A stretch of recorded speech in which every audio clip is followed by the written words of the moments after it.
Waktu dikabulkannya doa. Sungguh, Allah memahami keadaan manusia yang lemah dan senantiasa membutuhkan akan rahmat-Nya. Manusia tidak pernah lepas dari keinginan, yang baik maupun yang buruk. Bahkan jika seseorang menuliskan segala keinginannya di kertas, entah berapa lembar akan terpakai. Maka kita tidak perlu heran jika Allah Ta'ala melaknat orang yang enggan berdoa kepadanya. Orang yang demikian oleh Allah disebut sebagai hamba yang sombong dan diancam dengan neraka jahanam. Allah Ta'ala berfirman, "Berdoalah kepadaku, aku akan kabulkan doa kalian. Sungguh orang-orang yang menyombongkan diri karena enggan beribadah kepadaku akan dimasukkan ke dalam neraka jahanam dalam keadaan hina dina." Quran Surat Ghafir ayat 60.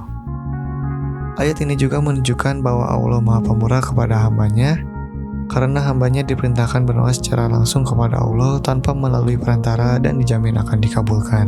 Di antara usaha yang bisa kita upayakan agar doa kita dikabulkan oleh Allah Subhanahu wa Ta'ala adalah dengan memanfaatkan waktu tertentu yang dijanjikan oleh Allah bahwa doa ketika waktu tersebut dikabulkan.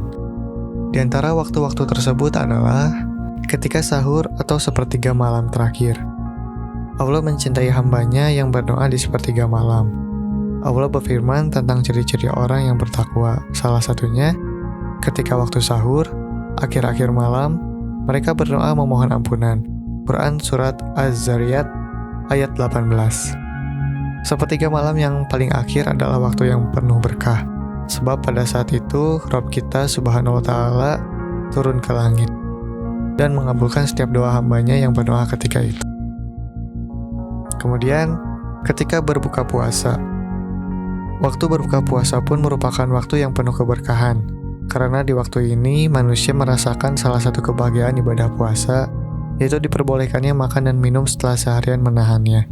Sebagaimana hadis, orang yang berpuasa memiliki dua kebahagiaan. Kebahagiaan ketika berbuka puasa, dan kebahagiaan ketika bertemu dengan Rabb-nya kelak. Hadis riwayat Muslim. Kemudian, ketika malam Lailatul Qadar. Malam Lailatul Qadar adalah malam diturunkannya Al-Quran. Malam ini lebih utama dari 1000 bulan, sebagaimana firman Allah, malam Lailatul Qadar lebih baik dari 1000 bulan. Quran Surat Al-Qadar ayat 3. Ketika azan berkumandang. Selain dianjurkan untuk menjawab azan dengan lafaz yang sama, saat azan dikumandangkan pun termasuk waktu yang mustajab untuk berdoa. Rasulullah SAW bersabda, doa tidak tertolak pada dua waktu, atau minimal kecil kemungkinan tertolaknya, yaitu ketika azan berkumandang dan saat perang berkecamuk, ketika kedua kubu saling menyerang. Hadis riwayat Abu Daud. Kemudian, ketika sujud dalam sholat. Rasulullah SAW bersabda, seorang hamba berada paling dekat dengan Rabb-nya ialah ketika ia sedang bersujud. Maka perbanyaklah doa ketika itu. Hadis riwayat Muslim. Kemudian, di hari Jumat. Rasulullah SAW menyebutkan tentang hari Jumat. Kemudian beliau bersabda, di dalamnya terdapat waktu.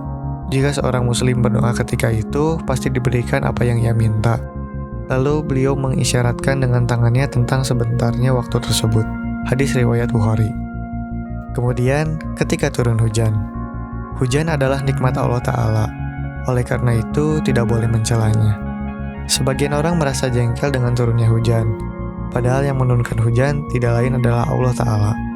Oleh karena itu, daripada tenggelam dengan rasa jengkel, lebih baik memanfaatkan waktu hujan untuk berdoa memohon apa yang diinginkan kepada Allah Ta'ala.